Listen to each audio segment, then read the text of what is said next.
안녕하세요. 세상의 모든 아침입니다. 최근 전쟁 소식에 물가 상승까지 겹치면서 시장이 뒤숭숭하지만 캐시우드, 돈나무 언니는 오히려 지금이 기술주의 전성기가 시작되는 지점이라고 보고 있습니다. 그녀가 왜 지금의 공포를 기회라고 말하는지 데이터가 가리키는 5가지 핵심 포인트를 아주 쉽게 풀어서 전해드리겠습니다. 구독과 좋아요로 함께 해주세요. 그녀는 단순한 펀드 매니저를 넘어 파괴적 혁신 기술이 시장의 판도를 바꿀 것이라는 일관된 철학을 고수해온 인물로 잘 알려져 있습니다. 2020년 팬데믹 당시 테슬라의 급등을 예견하며 전 세계 기술주의 열풍을 주도했던 그녀의 시각은 현재의 변동성 장세에서도 여전히 확고한 방향성을 유지하고 있는 것으로 보입니다. 혁신은 결국 자본의 흐름을 바꾼다는 그녀의 핵심 가설을 바탕으로 오늘 에피소드 인더노우에서 다룬 파격적인 논리들을 하나씩 짚어보겠습니다. 첫 번째는 유가 이야기입니다. 기름값이 배럴당 $100까지 치솟으면서 다들 물가가 또 오를까봐 걱정하시죠? 하지만 캐시우드는 이 상황을 조금 다르게 해석하고 있습니다. 관측 데이터에 따르면 이란의 군사적 도발 활동이 약 90% 급감한 것으로 나타나고 있으며 이는 중동의 긴장이 완화될 가능성을 시사한다고 보고 있습니다. 실제로 이란의 군사활동이 90%나 줄었다는 데이터를 근거로 전쟁 리스크는 이미 정점을 찍고 내려오는 중이라고 분석하고 있습니다. 특히 그녀가 강조하는 건 수요의 변화입니다. 자율주행차와 전기차가 점점 더 많이 보급되면 결국 석유를 찾는 사람들은 줄어들 수밖에 없다고 예측하고 있습니다.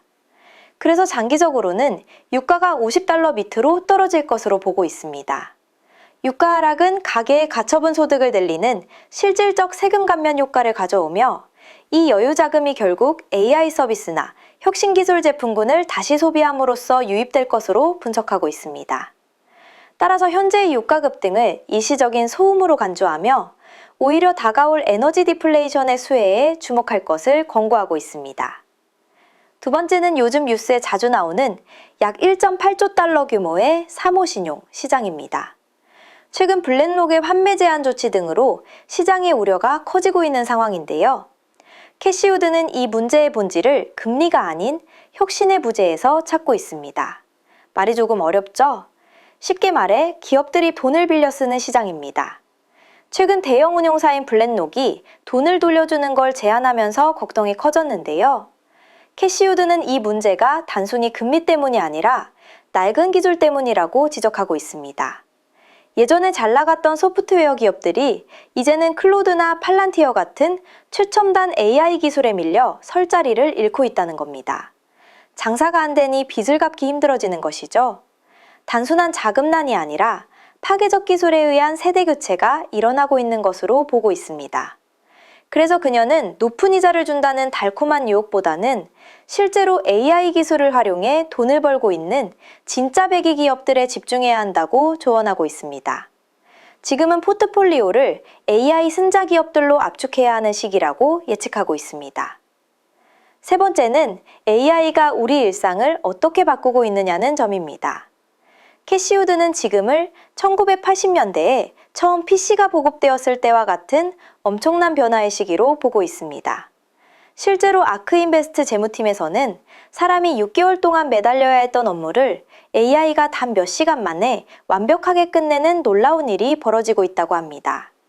이건 단순히 도구를 쓰는 수준이 아니라 일하는 방식 자체가 바뀌는 혁명이라고 강조하고 있습니다.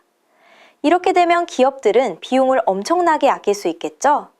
자연스럽게 기업의 이익은 크게 늘어날 수밖에 없다고 분석하고 있습니다. 특히 올해 하반기부터는 AI를 잘 활용하는 기업과 그렇지 못한 기업의 실적 차이가 극명하게 갈릴 것으로 예측하고 있습니다. 그런데 왜 다른 전문가들은 캐시우드처럼 낙관적이지 않을까요? 몇 가지 궁금증을 통해 그녀의 논리를 더 깊게 살펴보겠습니다. 첫째, 유가가 오르는데 어떻게 물가가 잡힌다는 걸까요? 보통은 기름값이 오르면 물가도 오른다고 생각하죠? 하지만 그녀는 고유가가 오히려 전기차 시대를 앞당기는 촉매제가 될 것으로 보고 있습니다. 사람들이 비싼 기름값 때문에 전기차로 더 빨리 갈아타게 되고 결국 석유 가격은 폭락할 것이라는 역발상입니다. 둘째, 일자리가 줄어드는 건 안 좋은 것 아닌가요? 그녀는 이걸 경기 침체가 아니라 생산성 혁명으로 해석하고 있습니다. 적은 인원으로 더 많은 가치를 만들어내는 시대가 왔다는 것이죠. 기술이 사람의 일을 돕기 시작하면서 경제는 오히려 더 건강하게 성장할 것으로 분석하고 있습니다. 셋째, 왜 금보다 비트코인인가요? 금은 옛날 방식의 안전자산이지만 비트코인은 전 세계를 연결하는 새로운 디지털 통화 시스템이라고 보고 있습니다. 자본의 흐름이 결국 미래의 시스템인 비트코인으로 옮겨갈 것이라는 예측입니다. 캐시우드의 분석에 따르면 지금의 불안함은 기술주들이 더 높이 비상하기 전에 일시적인 흔들림일 가능성이 큽니다. 세상은 결국 더 똑똑하고 효율적인 기술의 방향으로 흘러갈 것이기 때문입니다. 오늘 전해드린 내용이 여러분의 투자 판단에 좋은 길잡이가 되었기를 바랍니다. 세상의 모든 아침에서는 앞으로도 어려운 경제 이야기를 가장 쉽게 그리고 깊이 있게 전달해드리겠습니다. 구독과 좋아요로 함께 해주세요. 시청해주셔서 감사합니다.